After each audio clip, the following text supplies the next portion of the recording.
Okay. Senator, I think Senator Burton raised a good point relative to the cost, so I'm happy to take an author's amendment and work with the committee to say that it can be an outside vendor rather than the canteen, so the cost to the families doesn't go up. Isn't over. Okay. That would be accepted without objection. Is there opposition to the bill? Yes. Anna?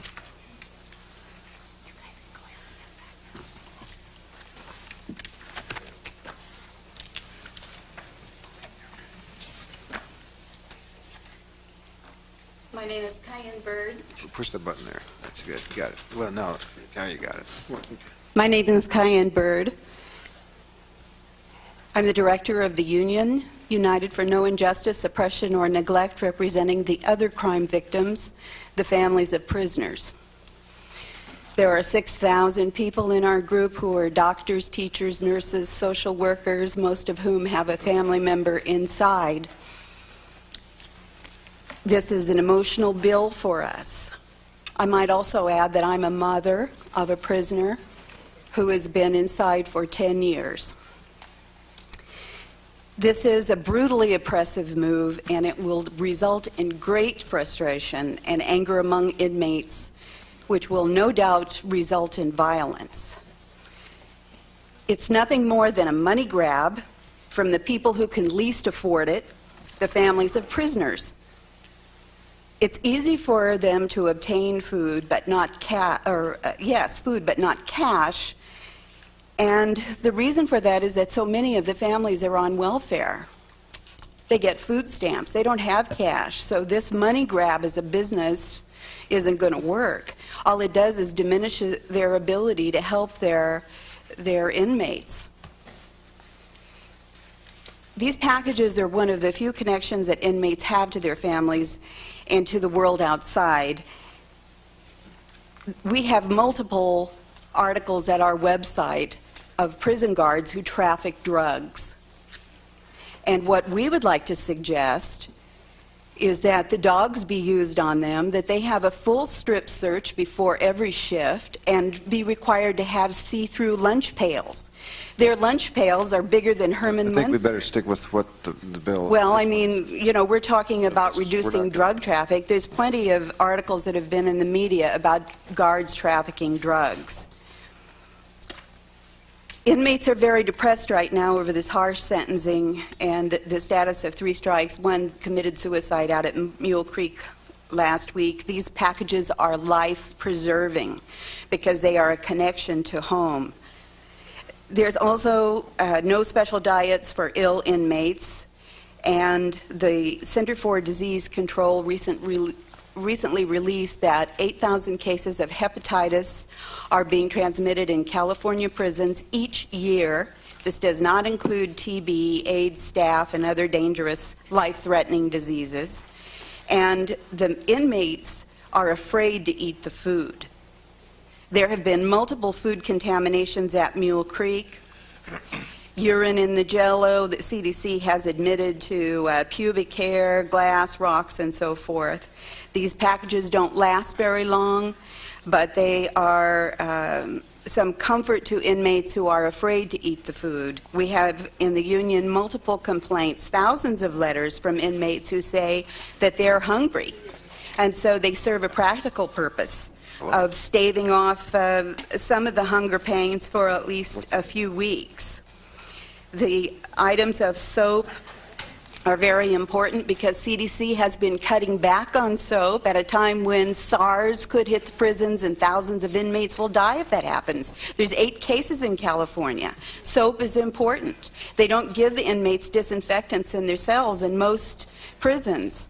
So, you know, there's a lot to this package thing that may not just really be visible to you on the surface.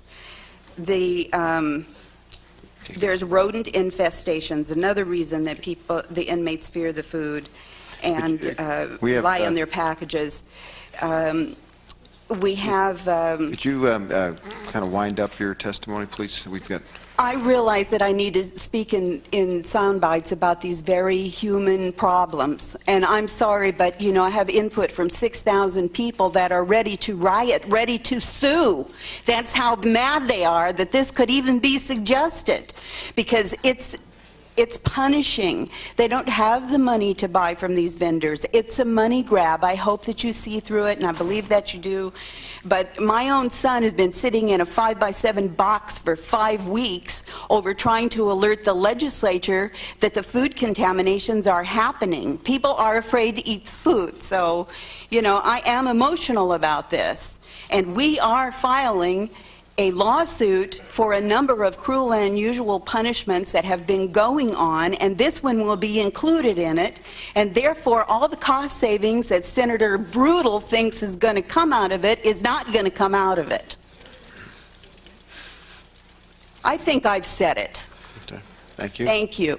Thank you. Next witness. Chairman McPherson, members of the committee, my name is Marcy Coglanese.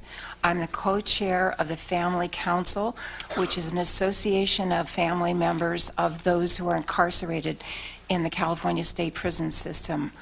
Our organization believes that it is good for all of us to have strong family ties maintained when a loved one is incarcerated.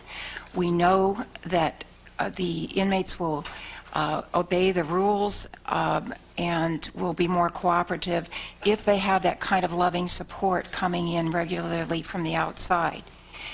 We oppose this bill because this deals yet another blow to the very difficult struggle we have maintaining these precious family relationships. I know you have heard about the difficulties we have receiving phone calls and mail, and the packages are an extremely important aspect of trying to maintain contact with our loved ones that are inside. They are a way to show them that we still love them, care about them, and are concerned for their welfare. A vendor package or a canteen purchase is no substitute for a quarterly package. Each item in a package is shot for individually according to preference and needs of the inmate. It is something that allows us to celebrate birthdays, holidays, special occasions, and to service their very important individual needs that no canteen could ever do. We have a wide variety of ethnic groups who are incarcerated in our prison, and many of the specialty food items that they prefer and need are not available through the canteen. Obviously, cost is a huge issue, but I have to say I feel very ashamed of the statements that were made, as though all these packages are filled with drugs. I mean, it seems to me patently ridiculous that that is the case. If any of you have ever purchased, let alone tried to ship, a package of cookies, to think that each cookie could be taken apart is just shocking to me. The vast majority of families are law-abiding people, just like you are, and we would never be parties to that. In our previous discussions with the department on this subject, we've always emphasized, go after the individuals. Do not take this valuable family connection away from all of us. Thank you. Thank you. Sir. Mr. Chairman, members of the committee, good morning. My name is Dale Richter. I'm the other co-chair of the Family Council.